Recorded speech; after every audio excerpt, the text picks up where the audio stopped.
What's going on, guys? Welcome to another episode of The Modern Philosopher. I'm sorry I haven't posted in a little bit. I'm currently going through a bit of a sticky situation right now. Hopefully it'll resolve itself out. I know God's got everything in his hands. So whatever the outcome is, I know God's got it in control, right? Today I'm going to be talking about unresolved trauma. So stick around for this video, you don't want to miss it. And as always, don't forget to like, comment, share, and subscribe.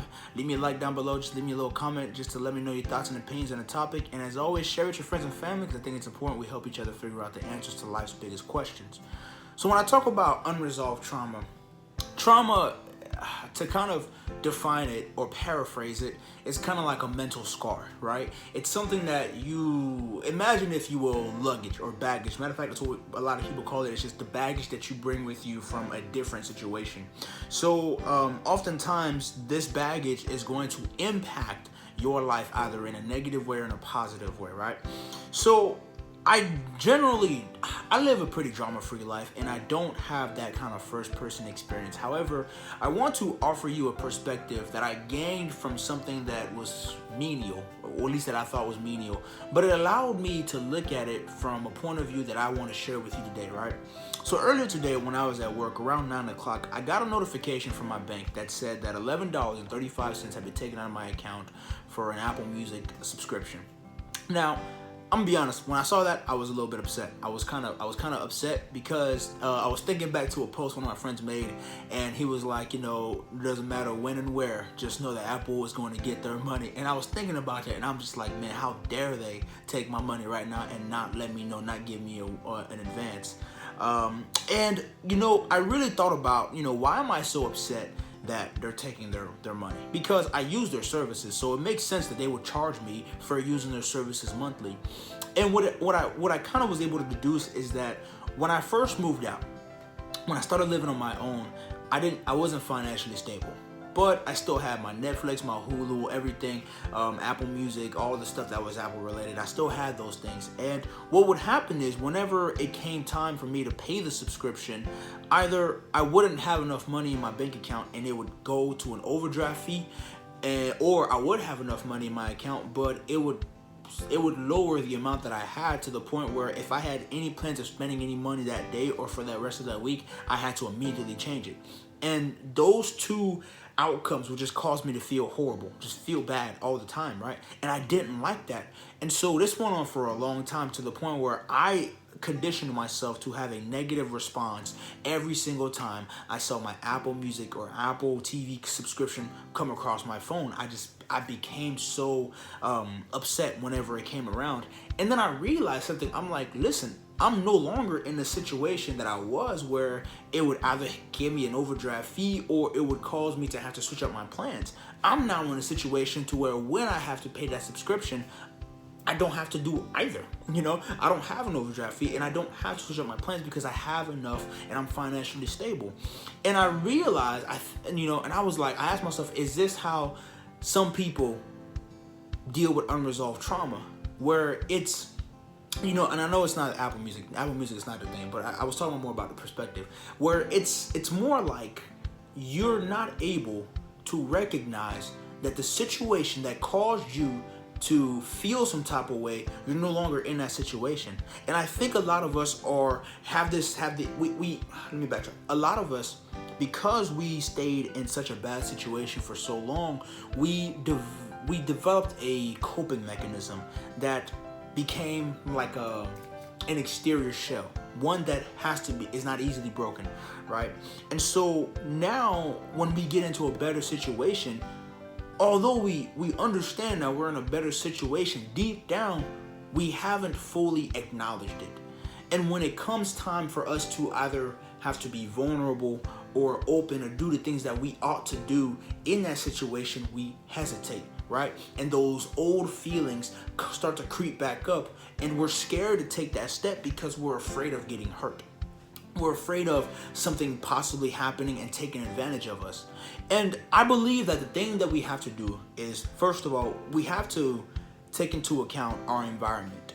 Are we in a better situation? I believe is the first question you have to ask.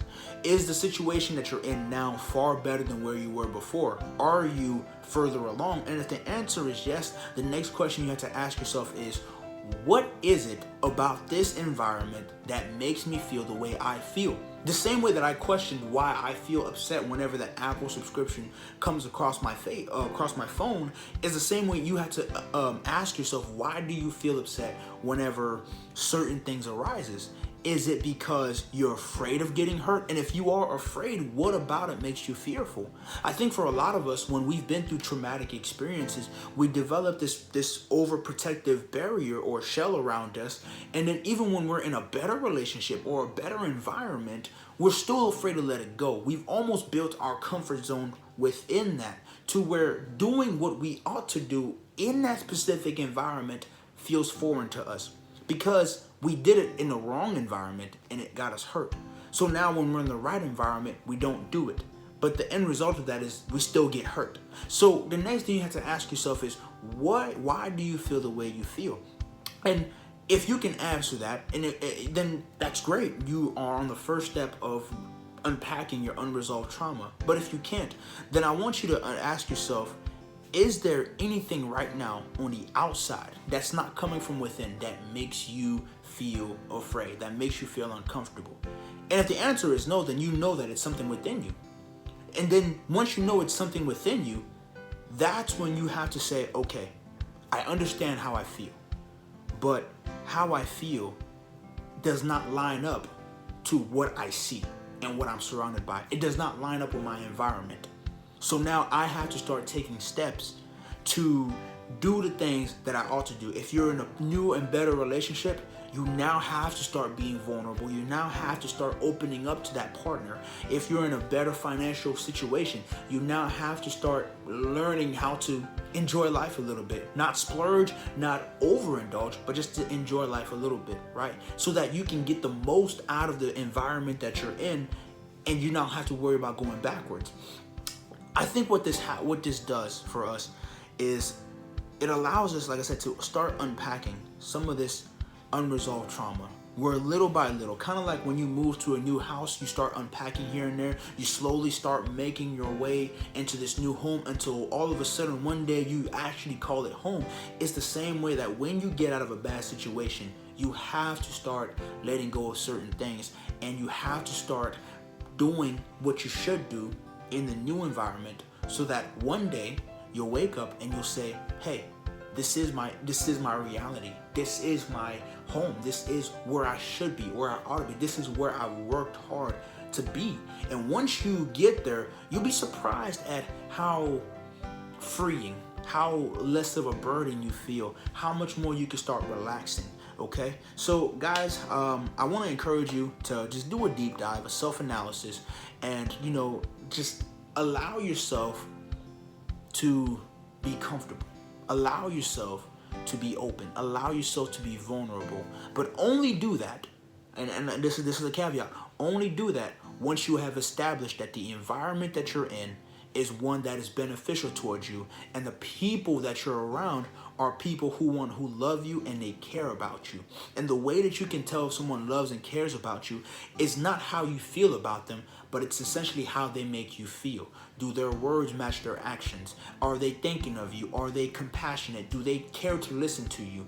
That's how you can tell, or at least those are good indicators of whether someone cares about you. Guys, that's my word for tonight. I hope it made sense. I hope I was able to give y'all a new perspective on just how to heal some unresolved trauma. As always, don't forget to like, share, comment, and subscribe. I'll see you guys in another video. Deuces.